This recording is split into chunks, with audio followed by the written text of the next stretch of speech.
in North America. There being one in Canada and Ontario, a British friend of mine that just moved to Sacramento, and one in New York, and two of us in Florida. And the idea of being certified is something relatively new for us in North America. In Europe, of course, they've been at it a lot longer than we have.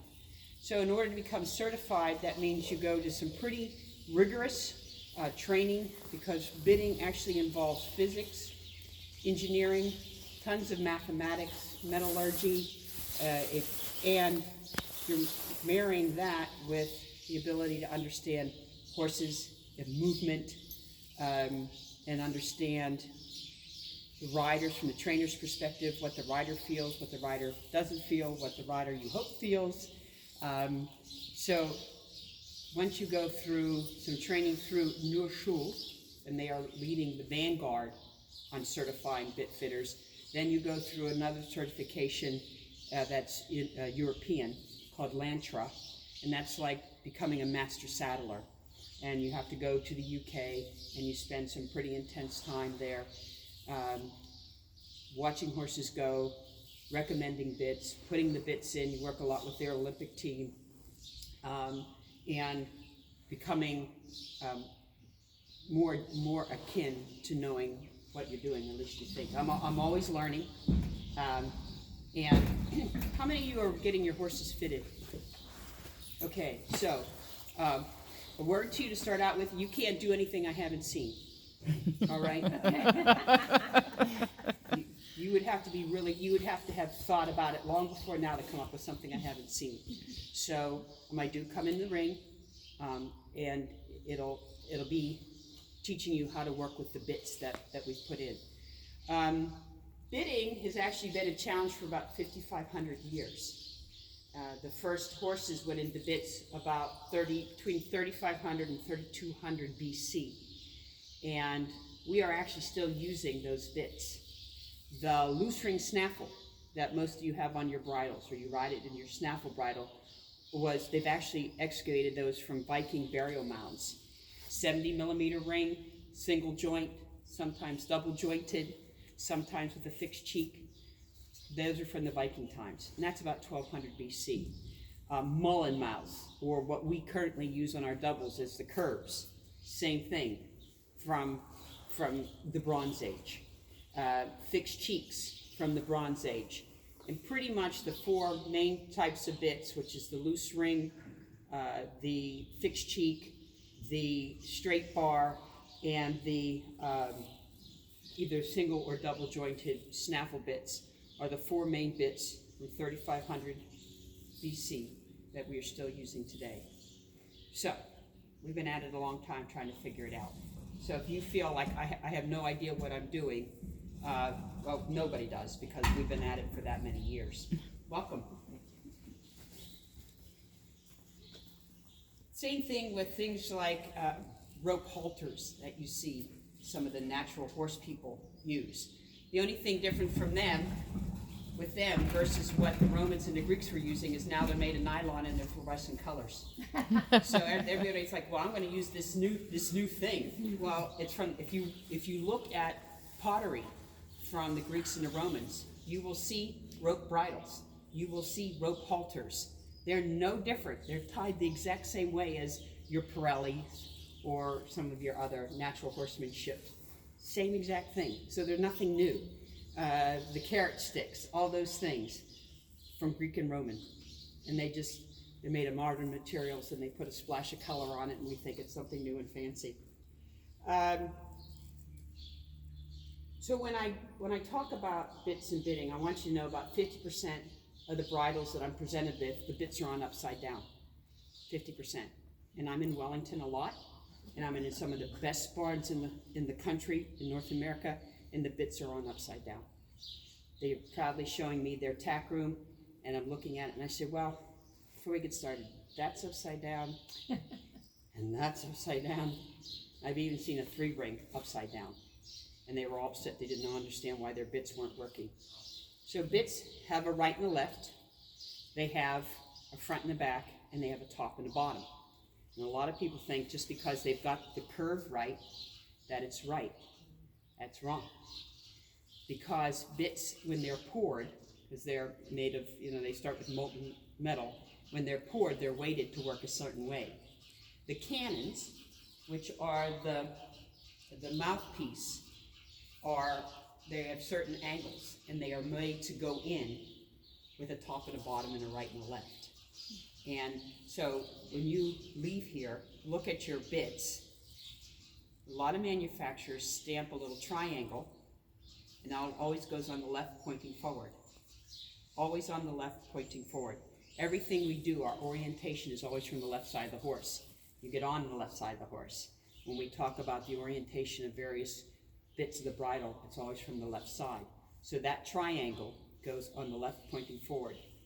I just had somebody call a Dover store, and Dover's sort of the 1,000-pound gorilla of tack stores in the United States. And they said, well, they told me it goes on the right side. Okay, well, now you know why I travel the country training Dover people, because they have no idea. And you'll pick up some associate who may not even be a horse person, who knows there's a triangle on it, will give you what's on the cuff of their sleeve, and it may not be correct. And then you're upset that the bit isn't working well. So that triangle always goes on the left.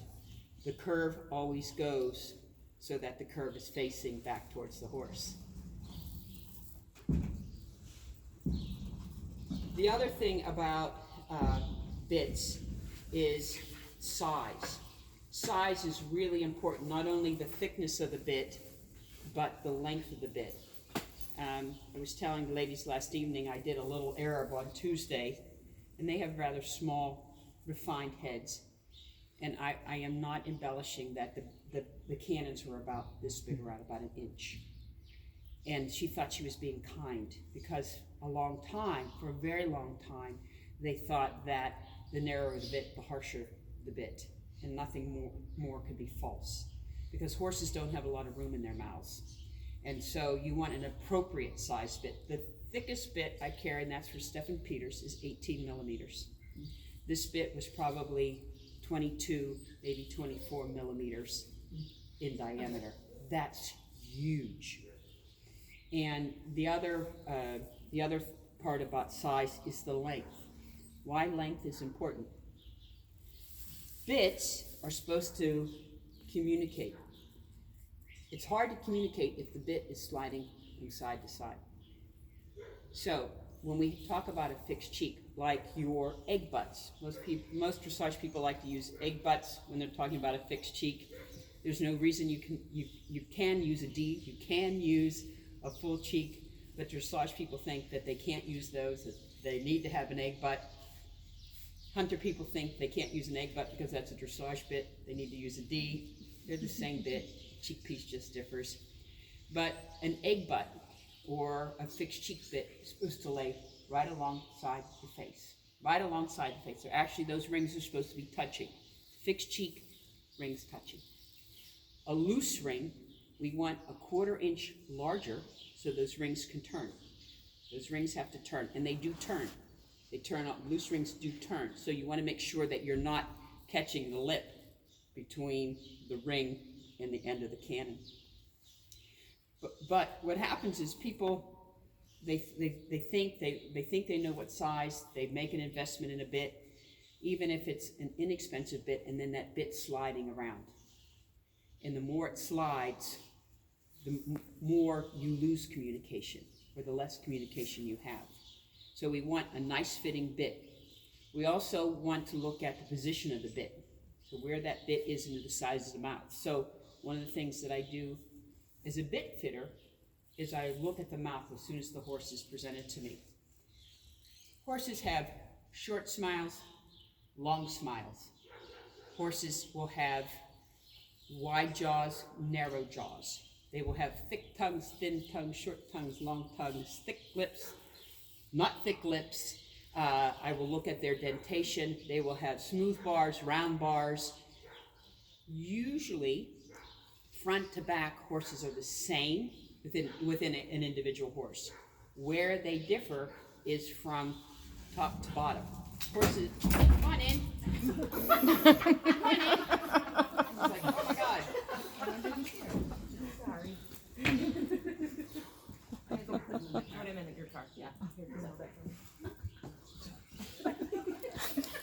David.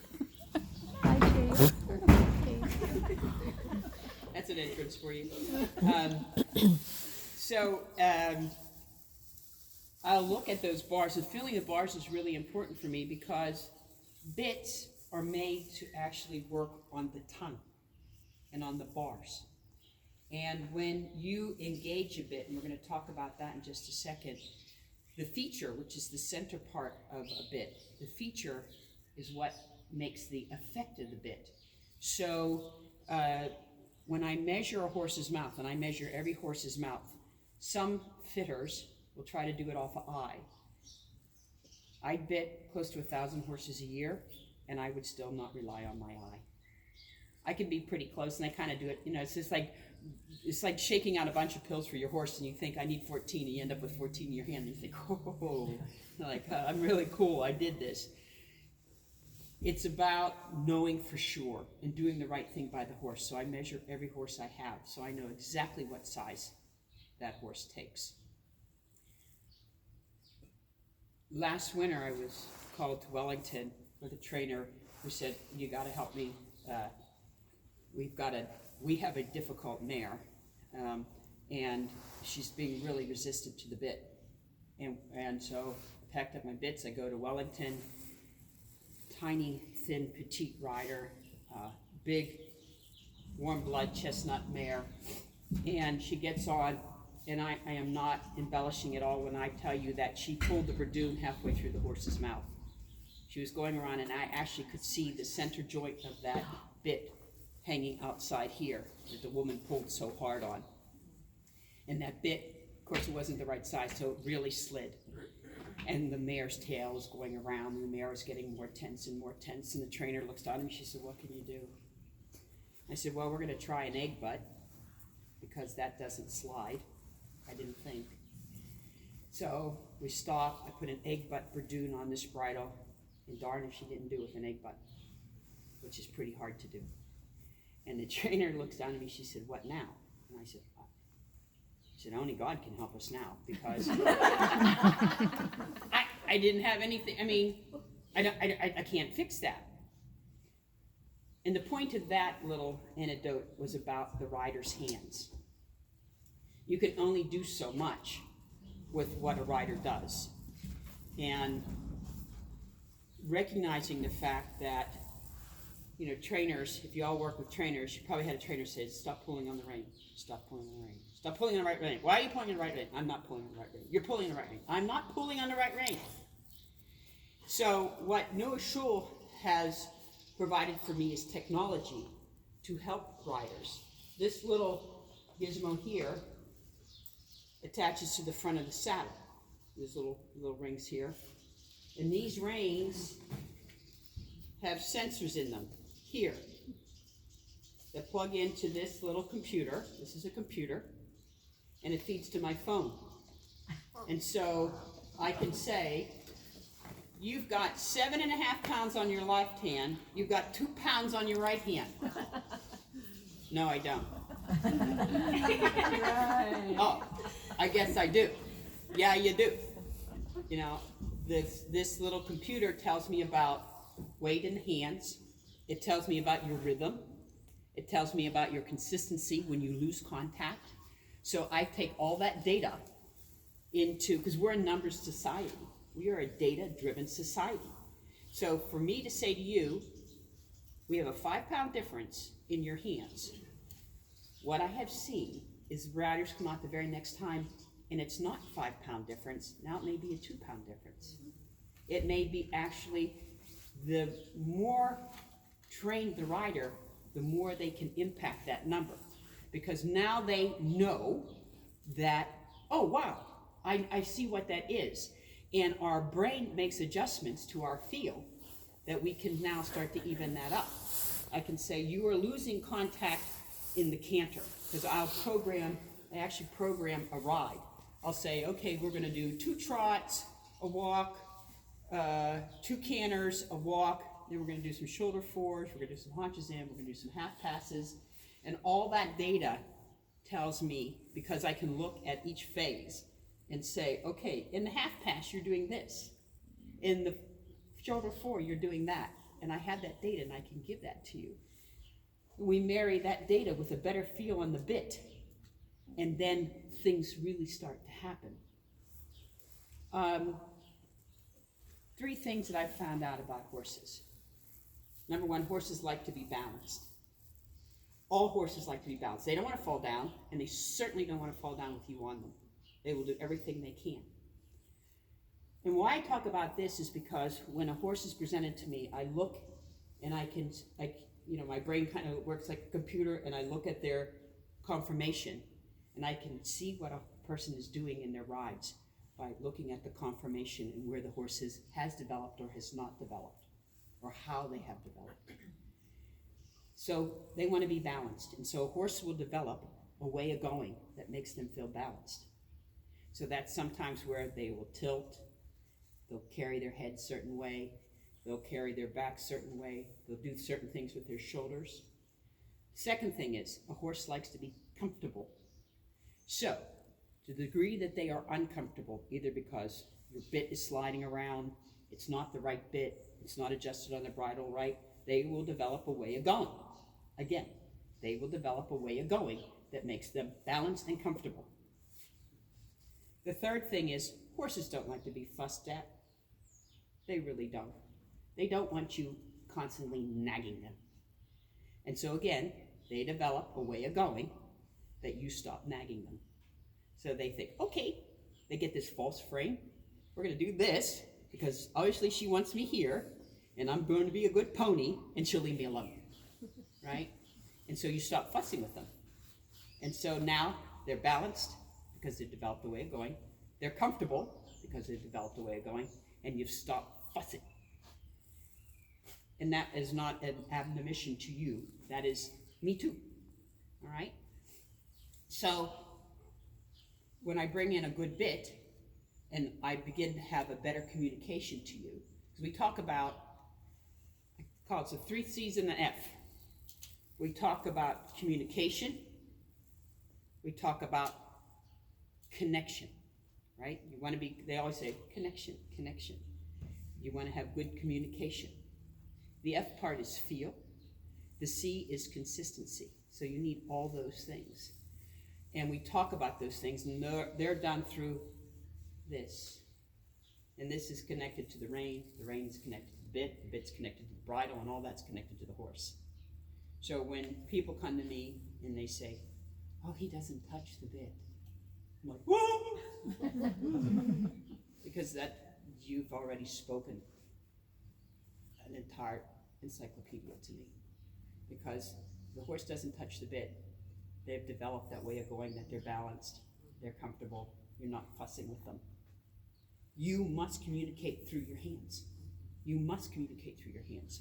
If your horse doesn't touch the bit, how are you communicating with him? How are you how are you having contact? This is a contact sport. Some people more than others. But it's a contact sport. This is how we process. This is how we adjust. This is how, not only through our seat and our legs and our core, but through our hands. How do you know when you're hanging on? How do you know when you need to make those tiny adjustments if you can't feel? Again, that's the F part. F, communication, contact, consistency. So that's all done through a bit. And you're saying, well, why are we just hearing about this now? Right? Why are bit fitters sort of like the last one that's come to the table? I mean, we've been around obviously 5,500 years. But, and here's my theory on that. We all know about, most of you probably have a fitted saddle, I would think. Okay. The saddlers were early into the game. And because we put our butts in that saddle, and when you hear people talk about saddle, they'll say, I hated that saddle. I was so uncomfortable. Think about that phrase. I hated the saddle. I was uncomfortable. And my horse didn't like it. That's the third part. My horse didn't like it. Didn't go well. All right, but first thing is about the rider. I hated it. I was uncomfortable. All right? We filter so much through our hands that the brain selectively picks what we choose. If a horse is really grabbing a rein, you could feel that because that's like a punch in the face. But most of the time our brain has filtered out what we have here. And you really have to concentrate on what's going on in your hands. And so nobody thought about the bit. They thought about the bit. I'd say, well, why do you use this bit? My trainer told me. And I looked at the trainer and they say, I don't know. I've had some of the best trainers in the country say, I don't know why it works. I can tell you if a horse likes it or not. They don't have a clue. Why would they have a clue? That's why they bring saddlers in. That's why they bring people like me in now. I'll say, well, why'd you use that bit? Oh, my girlfriend used it on her horse. I liked how her horse went. That's like you wearing my shoes. You may wear heels for all I know. Or you wouldn't want me in heels, all right? So it's like that. Or I'll say, where'd these bits come from? Oh, they sent them with them from Europe. Now, I spent a good portion of the last 20 years in Europe. And believe me, when you buy a horse, more than likely you don't get the bits that they were riding in. Why would they send you those bits? Come on. I'm not speaking ill against them, but they send what they have or what's close. All right? They may not even fit. I'll look and I'll see a 6-inch bit on a 5-inch mouth. They sent that with him. Really. These aren't his bits. They have nothing to do with this horse. All right? And I have all imported horses in my barn. So I know how that goes. Why would they? All right, they're going to use them on the next horse, and the next horse, and the next horse, whether they work or not. So again, that's why now bit fitting is a relatively recent entrant into what we do. We've got a lot of catch up to do, but what I applaud people like yourselves, dressage riders, and we were talking about this last night, is you guys want to learn. You are the riders that bring empathy into this. You want your horse to go well. You want to be the best partner you can. And you want to have better communication. And I do fox hunters, I do eventers, I do jumpers, I do hunters, I do dressage. So, as I said, I do 1,000 horses a year. And so I know about the populations. And, you know, the hunter people want a $20 double twisted D-wire. That's what they want. They crank the noseband tight, and I'm at a lot of those shows. They go in, they ride around, they do their thing. They don't touch the reins. They say, float the reins, because you don't want to touch their faces, right? It's there if you need it. And so they come out, they undo the noseband, so you see all these horses sitting there with the nosebands undone,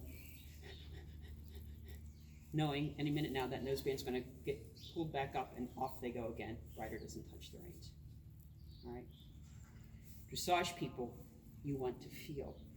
You want contact. You want communication. All right? You want your partnership. So that's why we do the whole thing about bit. Doubles. How many are doing doubles? We're doing a lot of doubles today. Okay.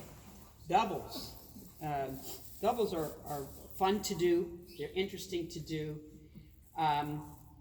A lot of what I see about doubles is people don't have them adjusted correctly, and so the Berdoon and the curb are sitting on top of one another, or they're sitting underneath one another. And so I get my hands in there and I make sure that you have the right space so that the horse can hear what you're saying through the Berdoon, and that when you need the curb, it's there. And so that's more of an adjustment thing.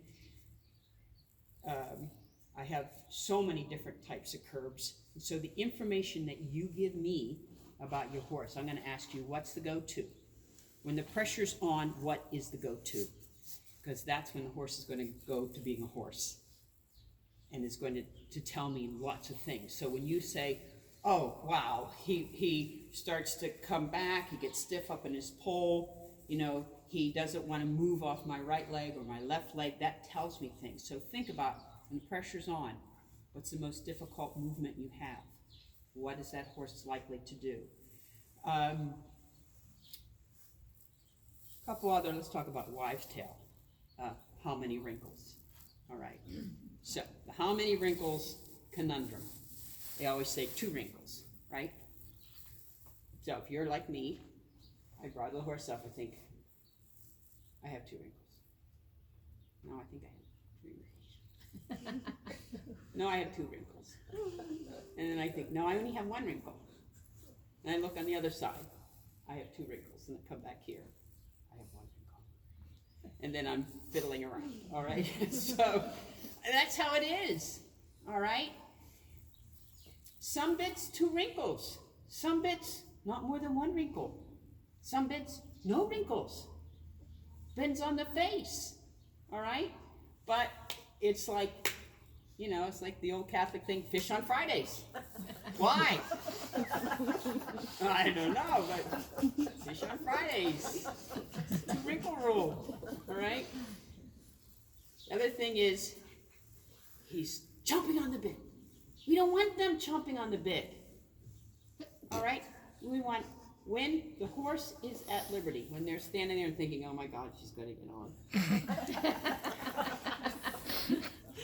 Everybody says, oh, he's relaxed. He's like, oh my God.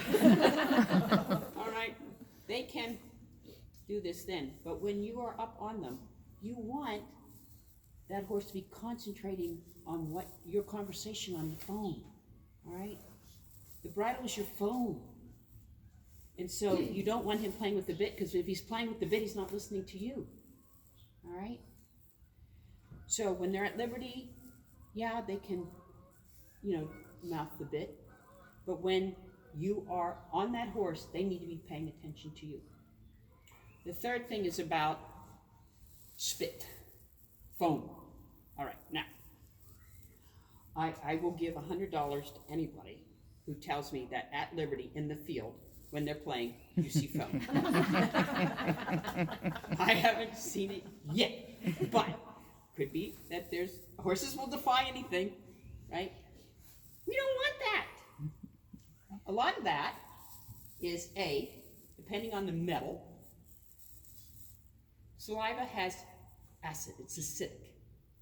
When bits are leaching metal ions, it reacts with saliva and makes foam.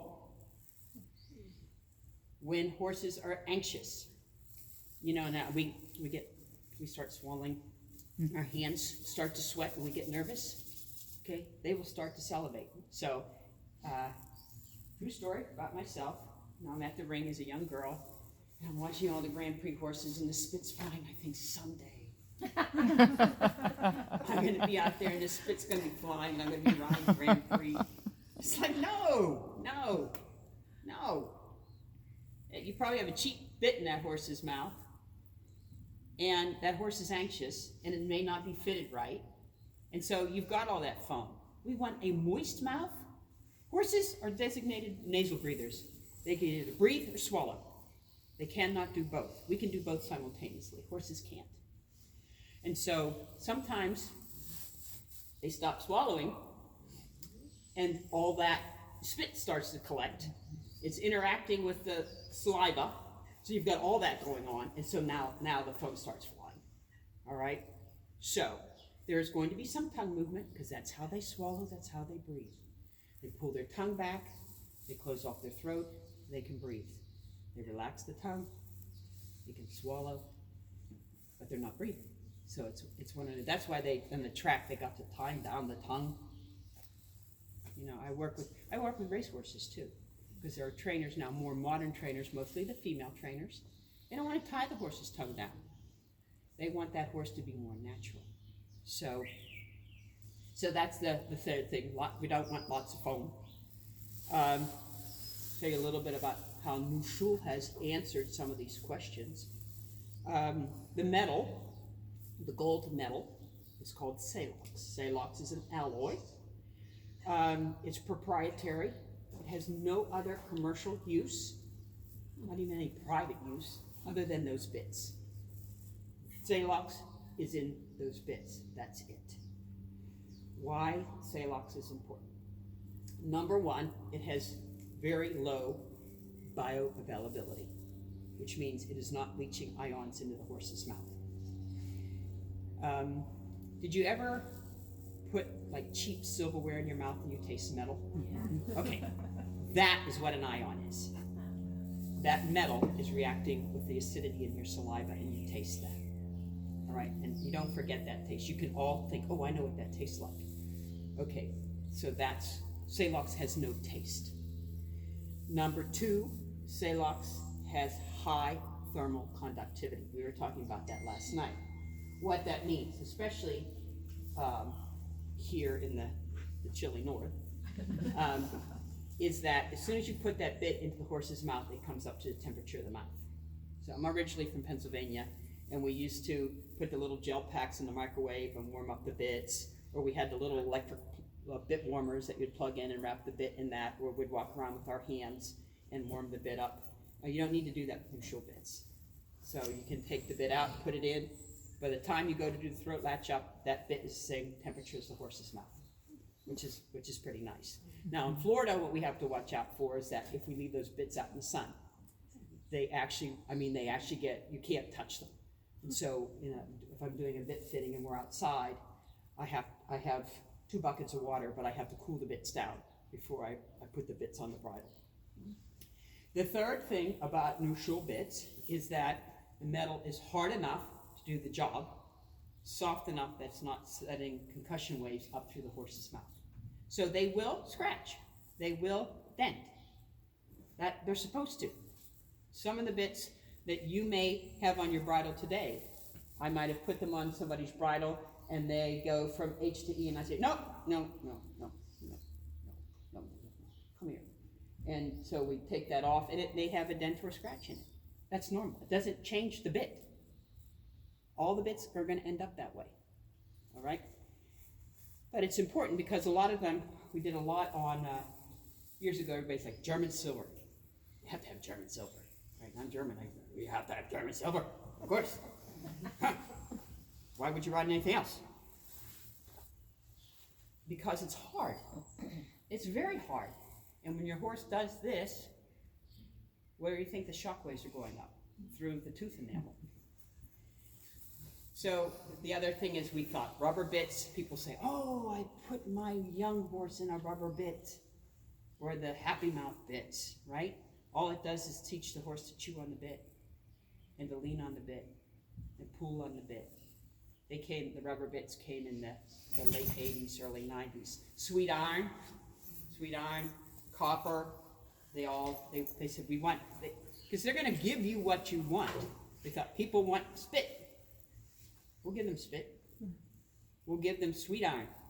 We'll put copper on there with no patina.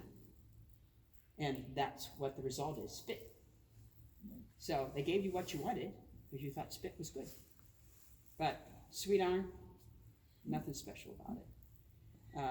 Some of the bits that turn blue, you've seen the bits that turn blue. It's a patina. It's basically a covering they put on the bits that interacts with the saliva and turns the bit a blue metal color. You find people wrap bits in latex. You see that a lot. I brought some really interesting bits. So, it's in one of our local consignment stores. Now, interesting bit. Cheap metal. A lot of times I'll smell bits because it tells me what they're made of. And I saw this on the wall, and I grabbed it from the ladies, and I said, ooh, look at this. You know, I don't want to give myself away. I mean, they know me. I fit all their horses, but I didn't want them to know. I thought, God, what the shop of horrors is that? And it has these really sharp ridges. I'll pass this around. I want you to feel this. And it has these keys here. And the woman who owns the shop actually used to train the Metropolitan London Police. And she said, that's what they bit the babies with at the track. I was like, oh, wow, I wonder how that works. Well, in her very lovely, crisp British accent, they put this on the headstall, and the babies play with the keys. And that's how they get them used to having the bit. I said, well, I need to buy that. They said, well, you can have it. Thank God no one else will ever use it. and that's what I do is I go around and I grab some of these little shop of horrors, because no baby deserves to be in this. No baby, I want you to feel it. No baby deserves to be in this thing. But people don't know, because that's what their trainer told them to use. How about this little? Oh my. Okay. I think this is for a curb rein. Yeah, she goes this way. Okay. So this is for the curb rein. This is for the snaffle rein. It's some kind of, I don't know, Frankenstein double bit. But it's like, wow, cheap metal, rusted. I mean, just very, very interesting what people come up with. Oh, here's another one of my favorites. How do you like this? Isn't this incredible? You know, they've done some sweet iron here, so the horse salivates. Is that not incredible? That is incredible. That is incredible. Just think what that is doing into the horse's palate. The palate, by the way, has an extremely thin membrane that covers it. Extremely thin. So you have this on the horse's face, right? Here it is, cheek hangers, rein, and you can see the horse has got to be over like this in order to get to lay this flat. When this bit has rein tension, it starts to turn counterclockwise, and it goes right up over the palate, right? My horse doesn't touch my hands. I bet not, all right? So this is I thought this was kind of interesting. I grabbed this off, got this out of the market. Here's somebody's idea of a Burdoon. I just added this. They brought this to me and I said, wow, look at that. Where'd you get that? Oh, that's what they came with. And it was like, oh, okay. Now, these are extremely sharp. I want to pass this one around so you can feel what this looks like. The idea was that this was supposed to provide some tongue relief. Well, I've never seen a horse's tongue like that. I just can't imagine. I don't think they thought this through enough. This was their idea to a Burdoon. It's like, wow. Take a bill from this. And I was speaking about this last night. Here is my most recent addition. Oh my God. Okay.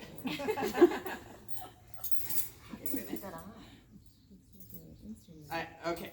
So, can you imagine? Why? Why?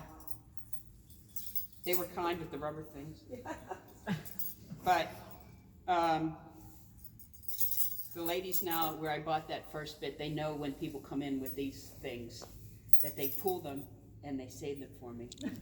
Because they know that they're going to end up in my collection anyhow, because I won't let them go back out in the public. Because this is absolutely, first of all, you must have like a yak or something you're trying to put this in. Because I do a lot of draft horses. I do a lot of drafts. I do a lot of dressage drafts, draft crosses.